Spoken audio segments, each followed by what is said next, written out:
Welcome everyone on the panel and those joining us from around the globe for Global Student Chat. Today's topic is all about focus and the effects of modern technology on our focus. In the theme of keeping things short and sweet, we're going to get straight into the conversation.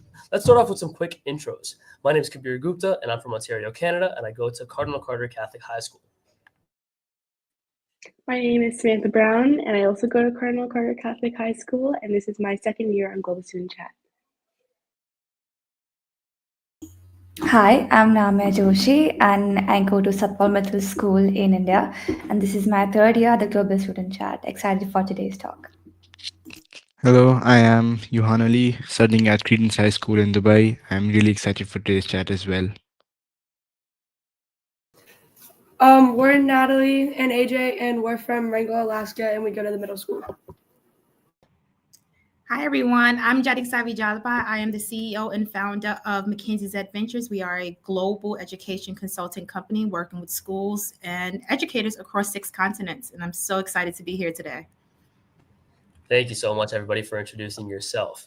Now, most of you viewers should be familiar with our norms by now, but just a quick reminder that we must keep everything family friendly. If you have any questions or comments, feel free to send them to us in the chat. Just try to be mindful of what you're saying, as we have viewers ranging in all ages. I'm now going to pass it right over to Namya to get us started right away with our first question. Thank you, Kabir. Well, the first question is, do you find technology has aided our focus or harmed our focus? How so? Well, if I take it up, I think technology has both aided and challenged our focus. But ultimately, I think it offers incredible opportunities to sharpen it if we master to choose it. So when we learn to control technology rather than being controlled by it, we unlock our true potential. And that's when we can use tech for good and also spread the ripples of change. I agree, Nami, with what you said. I feel like there's kind of two sides to this. So on the positive side, I think of how my parents often tell me how they used to go to libraries to do research for assignments and things like that, which obviously takes more time than just looking something up online. So I feel like technology has made tasks like that quicker, and when assignments take less time, I find it easier to stay focused. This is because the more kind of time I take to do something is the more brain power I use, and therefore the more tired I get. The other side of this, technology also includes social media, which I feel like has definitely lowered people's kind of attention span. I feel like it's so normal now for people to wake up and immediately go on social media, see what their friends are up to, what celebrities are doing. I feel like this constant scrolling and checking notifications make it harder to stay focused on things that take more time and effort. Yeah, and I totally agree with you. I think there's definitely two sides to this. I mean, in one sense, technology has definitely helped with different resources that can help with focus. For example, I know a lot of people that work while listening to music or study while listening to music, and that's something that was actually developed through technology to have it so readily available, like an iPod or an iPhone, just to play music on. So it can definitely help you in that sense. But I think nowadays, social media and I guess technology in general has been overused in a way where people are constantly scrolling on social media. And I'm a victim of that myself, where we could just get distracted for hours upon a time. You don't even realize how much time has gone by. So I think currently I would say it has more harmed our focus.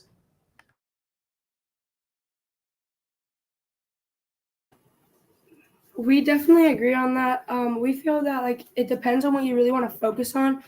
Technology makes us focus on things that aren't really important, and if you want to clean your room, you can get distracted while on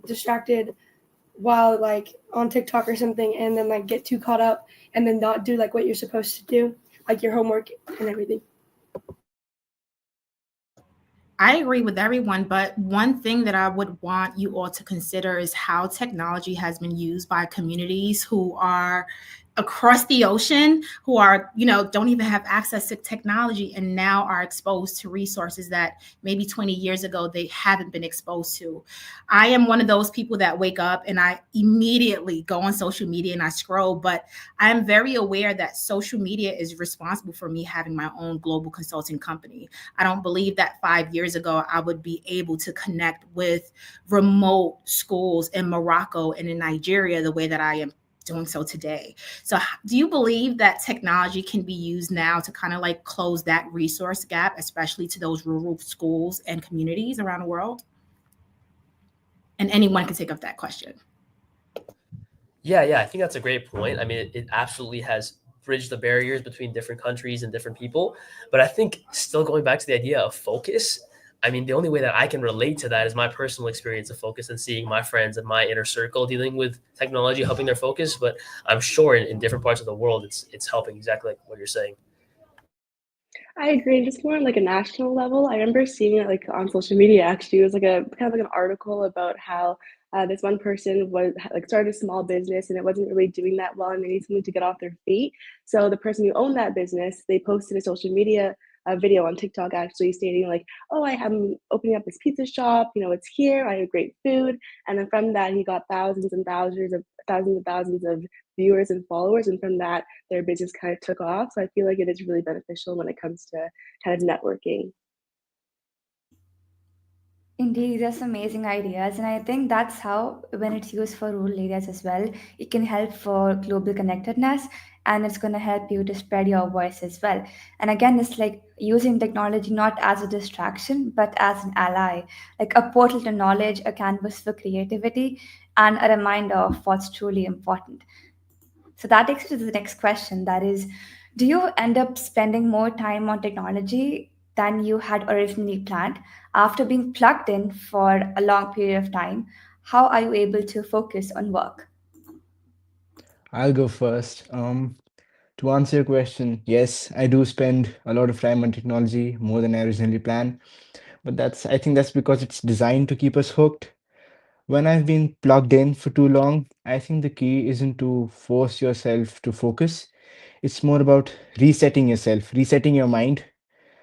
You can create intentional pauses. I step outside for a walk. Sometimes I go just ride around my campus on my Segway. Sometimes even just sitting in silence can help you out. You have to choose something that helps you transition from that kind of overstimulation to clarity, nothing that's too straight. I mean, and once I've cleared that clutter, I can easily dive back into work. I have better focus and a sense of calm because I haven't tried to push myself through a distraction. Just going off of what Johan just said, I feel like something that's helped me because, like you said, I'm also someone after being plugged in for a very long time, I do find it hard to kind of transition back to focusing on work. But I feel like what's helped me is just not being plugged in at all. Instead of going on my phone for break, sometimes I go and I bother my sister, or I read with her, or I just spend time with family, or I kind of even watching a show sometimes is better for me than constantly scrolling on social media.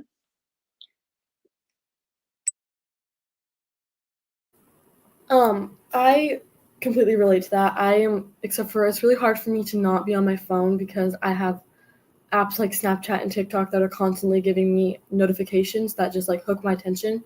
So I go and click on that notification and then I sit there and then I scroll on TikTok and I'm just on there forever. But something that helps me get back to work is I can put my phone on Do Not Disturb and just like plug it in and go do something else. Maybe like leave it in a different room so I'm not getting distracted by the notifications, something like that. I'm so happy you mentioned TikTok. I don't know if you caught that. I was just like giggling. I always say TikTok is professional learning down in 30 seconds, right? I can learn anything off of TikTok. But one way that I honestly like just get away from technology is I take walks. I'm big on nature and just hearing different sounds, but also that makes me feel like I'm still alive. I am one of those people that because I am connected to so many students and educators in other countries, I wake up sometimes 2 o'clock in the morning to meet, which means I'm in front of my computer from 2 a.m. in the morning all the way till 10 p.m. at night. And so being able to take some walks and drink water and unplug, like Samantha mentioned, is something that I believe we all should do. And especially if your job or school does not force you to be in front of the computer, you have to be cognizant and aware of your mental, right? Take some breaks, let go of that anxiety of feeling like you have to be plugged in. And I think that allows us to be able to just breathe for a second. I completely agree, especially with what you said about nature. I'm also a really big nature person. So just before we move on to the next question, let's just talk about dopamine. So in case you don't know, dopamine makes us feel happy. It's a special chemical in the brain that gets released when we do fun or rewarding things. It can motivate us. So dopamine helps us want to do things that bring us joy or feel rewarding, and too much can be a problem. If we keep doing things that release a lot of dopamine, like for example, too much candy or video games, our brain can expect it too often. Balance is important. We need to enjoy different activities so that our brain stays healthy and doesn't spend too much on one thing to feel happy. So, this being said, do you see dopamine as a good thing or a bad thing? What in your life besides social media brings on dopamine? So, I can kind of start off. I see dopamine as a good thing because it helps motivate us and make us feel happy.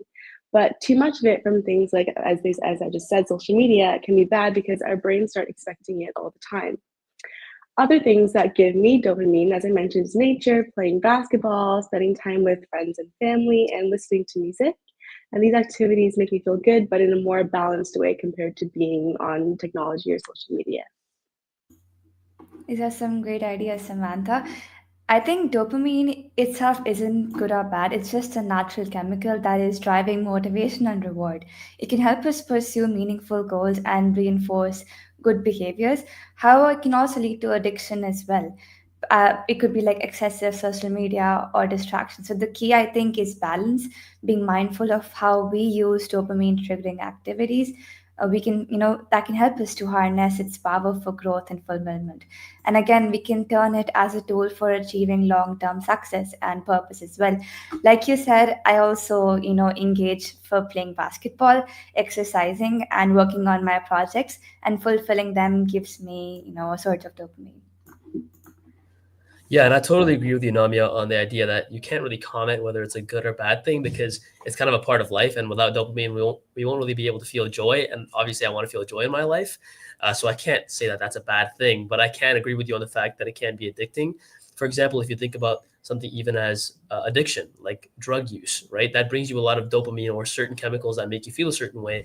That when you're not using them, you feel like you need to be on that chemical or substance, which is why it's very important that we don't get to a state of addiction, even with something as simple as social media.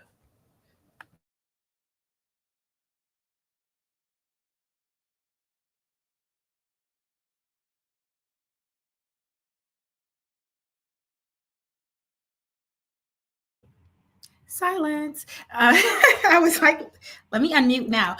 I honestly believe that there should definitely be a balance, especially with dopamine. The first thing that comes to my mind is I'm one of those people that I get excited off of the smallest thing. So you'll see, even just now, it was like a burst of energy with me just trying to unmute myself, right? I taught for 11 years and I taught students who were overage and undercredited and who really struggled in reading and comprehension. And so a lot of what I did was kind of like theatrics. And whenever they would get something correct, it was like I would jump up and down. I'm like, this is a celebration, right? And so now in my adulthood, I want to celebrate everything. But like Namia said, it has to be a balance. And there has to be a point where we know, okay, I do not want to be addicted to this, right? Or I'm going over a certain amount of or a level in which I do not want my body to kind of like be dependent on that feeling. And so what I would say is have cooling down periods where you're still excited, but maybe you may not react to it as much as you would. That's hard for me as an educator to say because once again, I get excited for everything.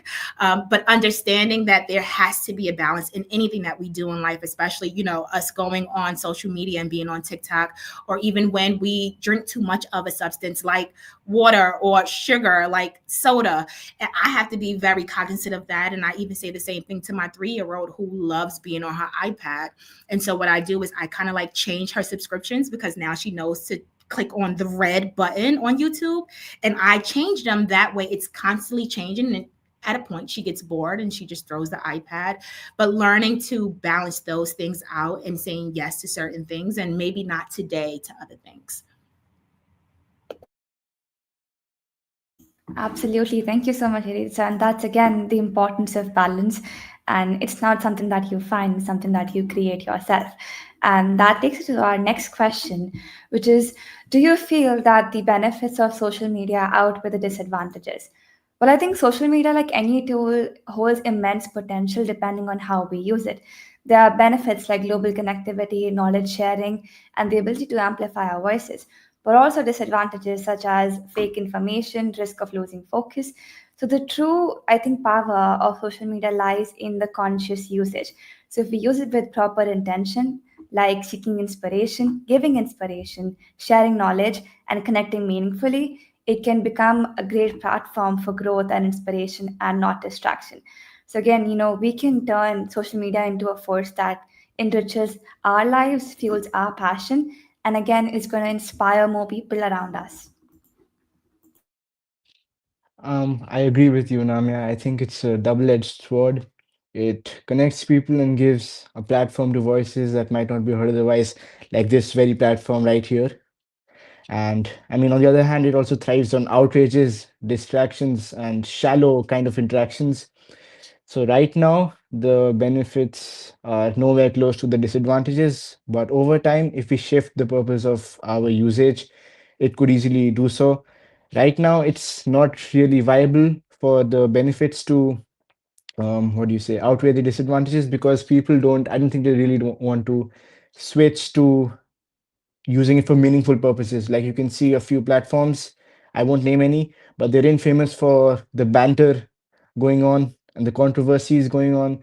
So it's going to be hard to change people's mindsets towards their usage of social media.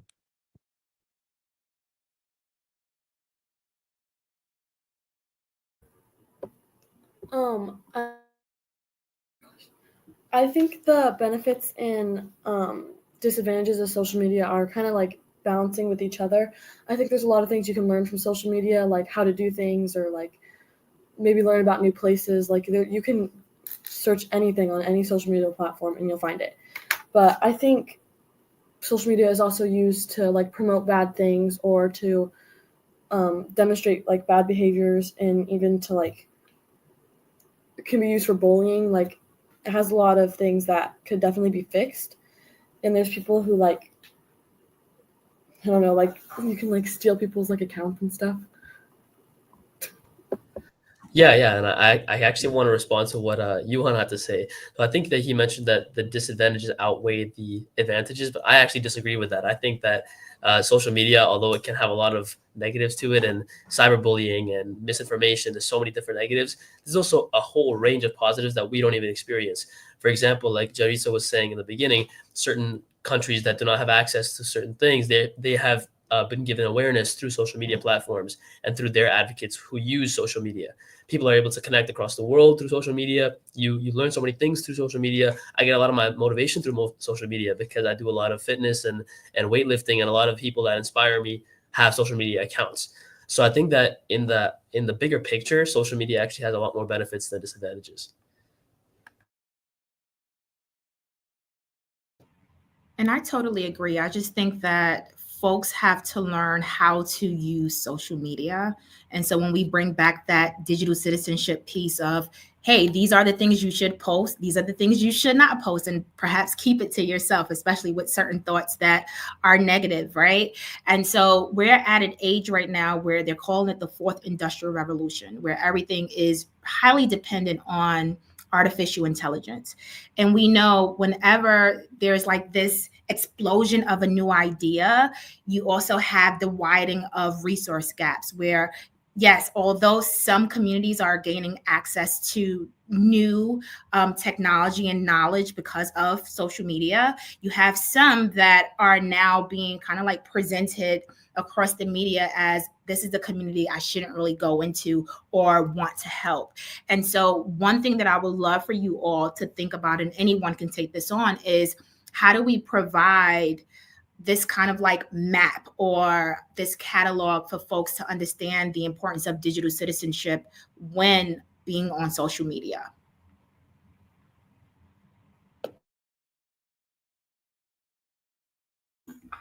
Absolutely. And again, that reminds us of the competencies as well, that one must be inclusive, informed, engaged, balanced, alert while, working online or posting online.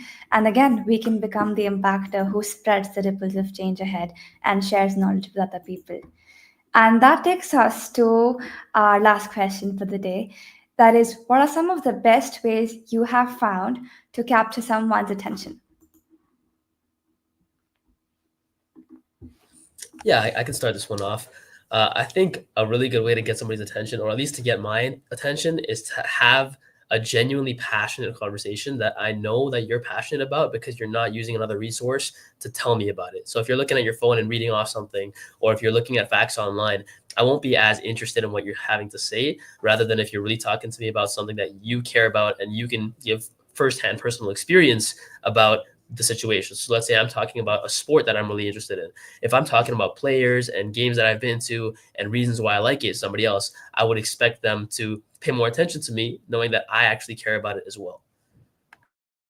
So I just wanted to add something off of what you said. I agree with about talking passionately, but also personally, when it comes to presentations, for example, I feel like making eye contact and talking like you're confident truly gets my attention. I found to get other people's attention as well in this age of where technology is so like popular. I found that including technology in presentations and things like that has gotten people's attention. For example, there's something called Kahoot. I don't know if you guys know. It's like a trivia game. I usually include that in most of my presentations because people are so used to interacting with screens and it keeps the audience engaged. Well, I think this topic is a bit funny because whatever advice I give, if too many people see it and use it, it'll stop working. I mean, trying to capture someone's attention, if I give my tips and too many people discover them, because see, if you try to be authentic and you're using these tips, authenticity kind of just becomes the new noise, you know? I mean, in the long run, it's better to just be yourself. You'll find your tribe someday. But I do acknowledge the fact that, I mean, some people who are just trying to be themselves have a hard time, and sometimes they're not able to find their tribe within their lifetimes. I mean, I do agree that with that fact, but just be yourself.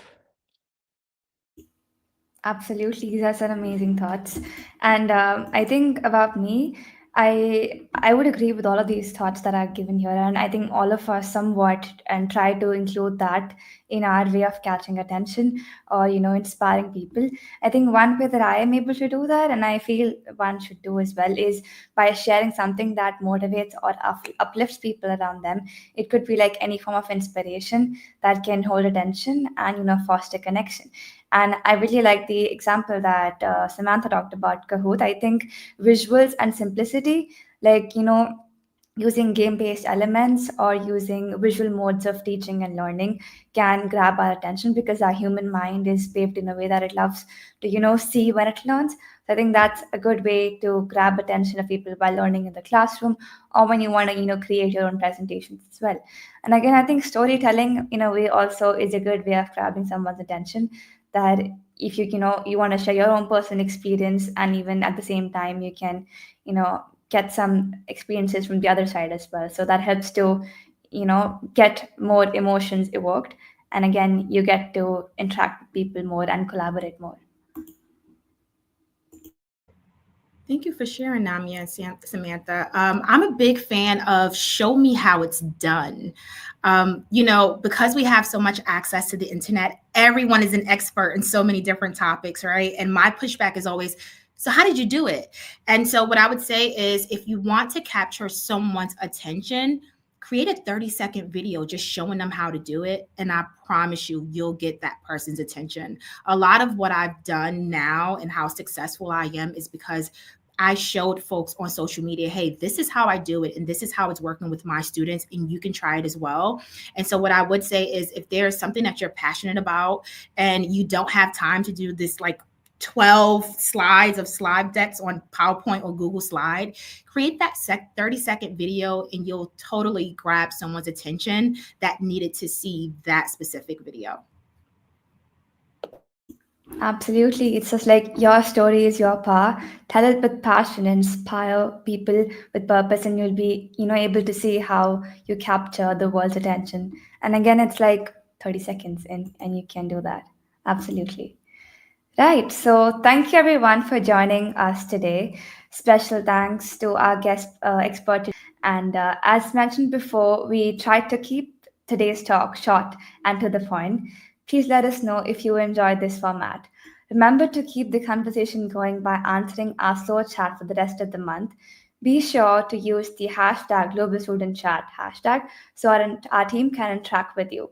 We are always looking for new team members to our team, so please reach out to us.